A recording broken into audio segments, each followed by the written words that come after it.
It's a beautiful day, people. Thank you for joining us on another edition of Spring Trend, right here on Western Spring Television, where we say it as it is. On Spring Trend, we look at issues trending in our country and beyond, as seen on social media. What is trending, who is trending, why they are trending, and reactions on social media. My name is Evelyn Ohiolei. Thank you again for joining us. And of course, you know I do not do this alone. Femi is here. Welcome on board, Mr. Ojo. Thank you for having me here. All right, so let's just get right into it. Very first story this morning is about, the crash in the price of diesel, as we hear that Dangote refinery has crashed diesel price to 1,000 naira per liter. And you would, you remember that it was at somewhat 1,600 like a month or so ago before it actually crashed to 1,200,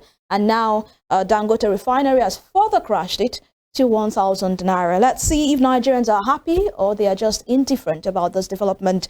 Reactions on social media. Rec on X says, should this be considered a win? You must be joking if you celebrate this. And Omokogi says, saying this news, you will think diesel was sold at above 2,000 naira per liter and Dangote is doing Nigerians a favor, but it is a lie. During Buhari's government, it was sold for 220 to 250 naira per liter. Federal government is still paying subsidy. Which way now? And Coded is codedly saying that's a good news, and I am happy that we are seeing changes gradually. I hope things get better, more. Oh, I hope things get better. That's just it. But then, Femi, it seems the Nigerians are really not feeling this. They're not having this. I mean, what's there to celebrate? There's nothing to celebrate. Yeah. Many persons will say, we bought it at 220, 230, 280, 300, 350, 400 for some time, especially now looking at how it has skyrocketed in a year, just, from May 2019 now, maybe around 600, 700, now at 13, 14, 15 or 16. Now we're hearing that there is a price reduction. In fact, the headline says it has crashed. Wonder if that is really a crash from 1,400 to 1,000. But the question we need to ask is this: is that a landing cost? Is it a production cost or a filling station cost? Because if Dangote is saying we are giving it out at 1,000 naira, be sure it can be sold at 1,000 naira filling stations. Will have to put their logistics, operational cost, the landing, transportation, many things that will not, make it to be sold at 1,000 naira. It's maybe it's not yet uhuru, but then it's a reduction. But then for business owners, any reduction is important at this time. If it's 100 naira, it's 1,200 naira, especially for people that are big on using heavy duty machinery. They will always appreciate. But for the generality of the nation, we think we should do better, especially that Dangote is here right now. He is a businessman as well. He's not there for charity. He's not there for Nigerians, so to speak. Okay, I'm putting my business here. He still has to make gains. Yeah. It will, employ Nigerians and many persons as well. But then I think we can do more better than this. But if somebody is buying 1,300 and somebody is buying 1,000 right now, and it's not just for domestic use, it's for production, really, the person will really appreciate. Albeit it's small, but I think we can do better. All right, so let's move on to the next story. We have seen the reduction in diesel. We hear that there is also a reduction in the price of 50 kg bag of rice. You know that the price of a 50 kg bag of rice actually skyrocketed to an all-time high of 85,000 naira. But right now we hear that the bag of rice has dropped to 60,000 naira from 84,000 naira. Let's see if Nigerians still consider this a big win that we should celebrate. Omokogi again says we should be celebrating, right? As if it's not their fault it got to 84,000 naira. They did not meet it at 60,000 naira, so they better bring it down to the amount they met it. When it goes below the amount they met it, we can then talk of celebrating. And Adedayo Nosaya says that's not the breaking news. Rice needs to return to 7,000 naira and cement needs to go back to 1,500 naira. Nigeria used to be a very affordable country to live in and afford comfortably, although some people may not realize that. And reverse truth, let's see if it's a reverse truth. It's saying here, the price of rice goes from 84,000 naira to 60,000 naira, and some people are still not happy. Whenever you hear a positive effect on the price of a product, you will still look for one thing to attack the government. 60,000 naira is not fixed and can still go down. This is good news. I mean, reverse truths kind of have, you know, a different opinion from what the reactions have taken all this while. But Femi, I'll need your own thought on this. At least you get to get your 50 kg bag of rice for 60,000 naira now, and people will say it's still good. It's still good. You know, is this a way to make the poor breath? I think maybe the poor can now choke less, but they are still not breathing properly. Okay. That's not proper. If somebody is saying maybe to get back to 7,000, excuse me, Tinubu didn't meet it at 7,000, by the way. I think when he came, it was hovering around 35, 37. Because I have on instances and I had an event at that time. And so I know that. But then maybe, yes, things are reducing. We should talk about it if it's reducing. But should we celebrate it? Oh, no. When you came, you met it below 40. Now we're talking about 60. If you want to show that you're working, I'm talking about the government of the day and the economic indices, we should be doing less than 40. That's when people say, oh, that's a move we are making there. Yeah. But is it reducing? Yes. We can't ignore that it's reducing. Maybe it will have some effect. Whatever the measure of the one we call Congo here, maybe it's 2005. It can reduce to 2.2 or 2.3. Yeah. And people, Nigeria people, we beg una allow. Let it don't reduce now. For area, you feel they're going to tell you, say, I don't buy them since January 2018. So now all stock. Nigerians are always having no stock. Yeah. It reduces all stock. It's increasing all stock. And these are the issues that we will have to speak to ourselves about as well. Yeah, maybe it should further reduce. It's not. This is a staple food.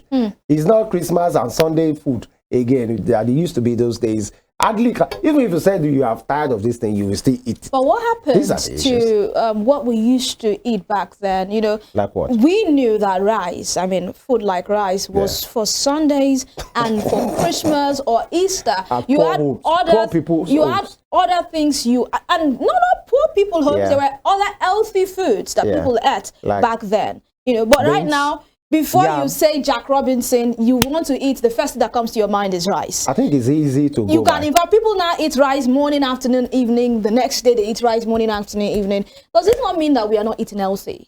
I mean, I'm just saying. If you want to talk about that, people eat rice in the pap in the morning. And the rice what happened to the moi moi and akara and ekuru and the yam? And although these things still are expensive. Can we? Not even the expensive. People don't have that time. Yeah. People don't have that time again. Nobody has that time. Ekuru, do you know the process? Mama said, do you know the process?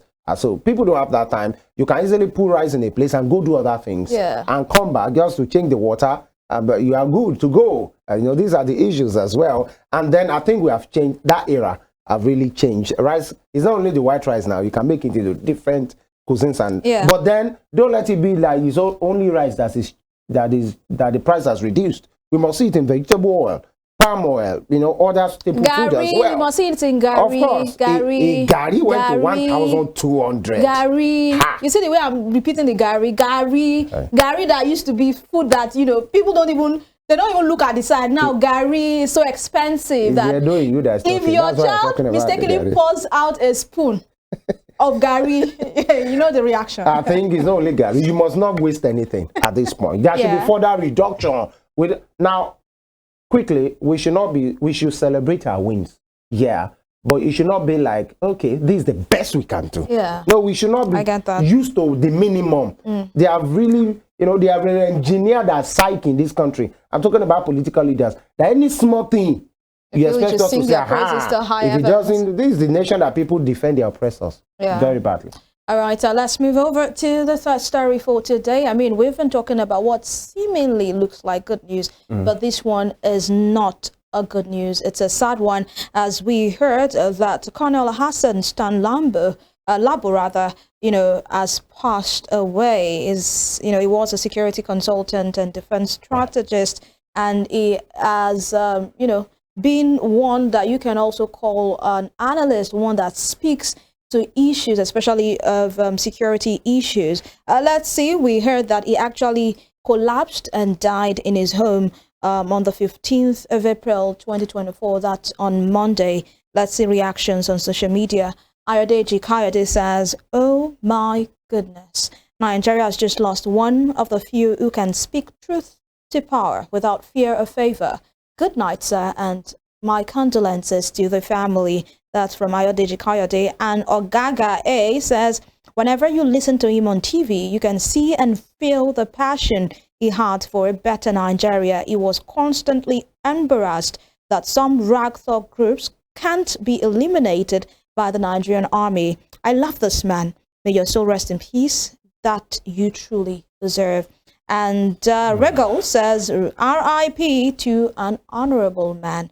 Femi, your take on this. It's a really sad one, for us to lose such a man of, in the capacity of Colonel Hassan Stan-Labo. I was shocked, when we're about coming on air and I saw the news. Is he dead? Of course, this is the end, humanly speaking, of every man.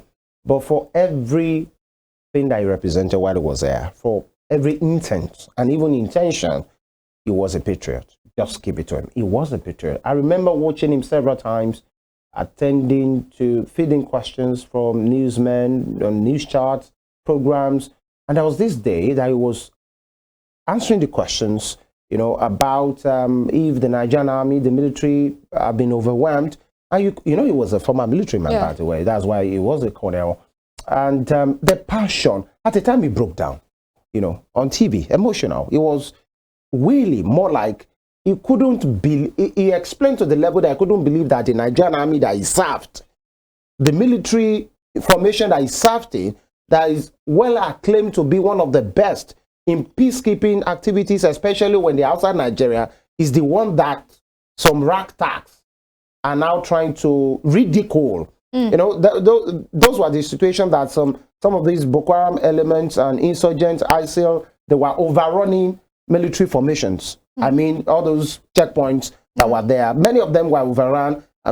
People killed, military guys captured, ammunition scattered away. He was so embarrassed. He explained and he broke down. And, many persons were saying, you could see the passion like, no, this is not the military. I served in. What is going on? It was argued actually they overwhelmed. It was more like the leadership had to be questioned. The boys can always do what they are taught to do, except something is not connecting somewhere. So for every intent and everything that he was a patriot. I would call him a patriot, even in death. And he was the kind of person that, and it's even difficult to be referring to him in past days right now. He's kind of person that never held back. He never held back. Whatever, more like, okay, let's talk about it. The worst is death, and he has died. Yeah. Although he didn't die based on, incarceration or something, death will come in many ways. We're only trying to hold on as human beings and pray for long life. But while we are here, let's do whatever matters. Remember, somebody like him is one Colonel Olawumi as well. Yes.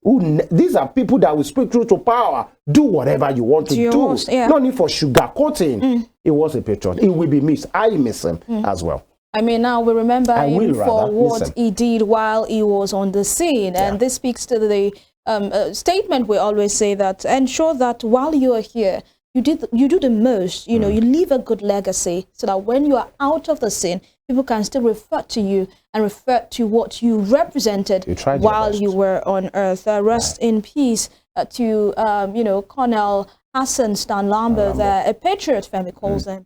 And, people also call him an honorable man. And condolences to his family. And we pray that God will give him the strength and the fortitude to bear this irreparable loss. We move on to our next story, which is our final story for today.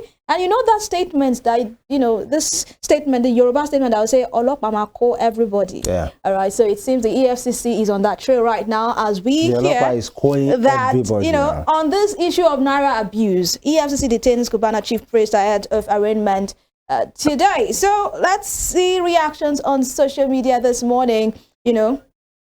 All right, we have a video to that effect before we take reactions. Let's watch.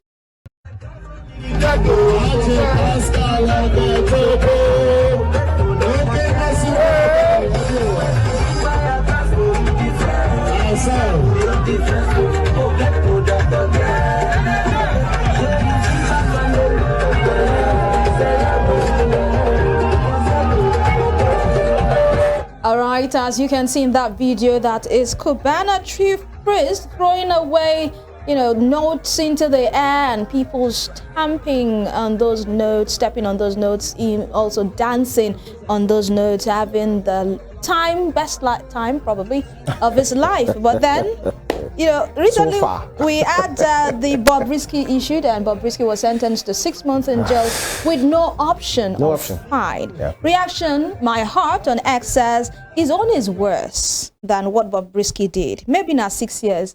Then go dash him. And Henry MD says, Cubana chief priest is probably going to jail. No one abuses the Naira more than this guy. There's never a time you will see this guy without spraying money. Everything is money, money for him. It is time the law takes care of them. Nigeria is not a lawless country. And Oyi_DML says, is official EFCC arresting for the old videos too, or only offenses when the rule was passed? And this is a valid question. People want to say, yes, I've sprayed before, but I've repented. Please, if you see my old video outside, I've sprayed in time past, but then I hope the EFCC will forgive me because I have repented. And this is actually a very valid question, because I've also seen video of people when they go to parties, they give out the notes to the celebrant instead of spraying and all of that. But in that video, you realize that yes, Cubana chief priest was the one spraying, but you could see other people also stepping on the notes. Yeah. You know, the celebrant also stepping on the note. Is the offense not also supposed to, the law also is not supposed to, you know, be for them? I mean, it's just my question. I think my knowledge of the law is... I'm not putting anybody in trouble, by the way. My knowledge of the law is very elementary, by the way, but maybe the offender is the person that's doing it. Now, I was talking about this somewhere yesterday, and I said, maybe, yeah, the EFCC and the law enforcement agencies are trying to make deterrents, actually. They are trying to make, I think, is my own opinion, trying to make scapegoats of huge socialites, people that have name, people that you could see and take a cue. But I think they need some level of enlightenment as well, you know, to speak to people what really constitutes that particular offense. Is it the way and manner is being flaunted, being sprayed and being stepped upon? Or if I take the same money, the same bill, bundles of money, and I'm just putting it to the... into a basket or a container provided. And I'm doing the one-bed thing. Why do you have a feel that you've done this before? Is it fine? Why do you have a feel Let's come back to the matter. We are talking about Cubana chief priest. You know, here. Is that fine? Or they are saying the money should not be sprayed at all. Is that it? Or is the manner? Now, people even have spraying gun. Do you know? Spraying, and then people carry money like this. When those odogus, you know the people I'm talking about. I'm not talking about tribe here. The people they call odogu, they hold money. They are PA that bring money, and we can be outside or Yoruba. But that they come with their friends. Sha! That one will say, oh, you. Sha! In fact, I saw the video of an Oba, you know, his own kind of spraying was he actually taped the money. He made it look like a chain, long chain, and he was, you know, he putting it on the neck of no, it was K1 the Ultimate that was singing. So his PA or his it actually had that long chain of, you know, Naira notes. It has already been taped into one another. So he was just putting it on their legs. So that's levels to these things. And I've seen somebody who made a regalia out of notes as well, and he wore it to a particular place. We've seen people come with to occasions with box of money, and they just open it, and you know, I think modesty, even without the law, there is a place for modesty in everything any human being does. It's your money. How you make it is not my business. Make sure it's legal. or the law we have is, cost on you, but there should be moderation in everything. There is a way some people look at these things, and they just look at themselves that they will have to work for 1 million years before they can get to this level. Now, you might not be the reason why somebody is poor. You are not the reason why they are poor or why they are not having that kind of money. But can we please be modest as well in the way we do things? Trading on money, tracking on money, and trying to make others look like God has not created them. All right, it's not really the way to go. But I think FCC has enlightenment to do. Tell us what is legal and what is not. And we also hear that money bouquet is also illegal. You know, it's against the law. Yeah, money bouquet. You want to do a birthday surprises. Exactly, that it's against the law. And I have not collected any before. You know, but then it is what it is. Ensure that you are enlightened. Ensure that you know what you need to know. But that's the size of the show this morning. Join us tomorrow for another interesting edition. Thank you so much, Femi, for coming. My name is Evelyn Ohiolei. Have yourself a good and productive day. Bye.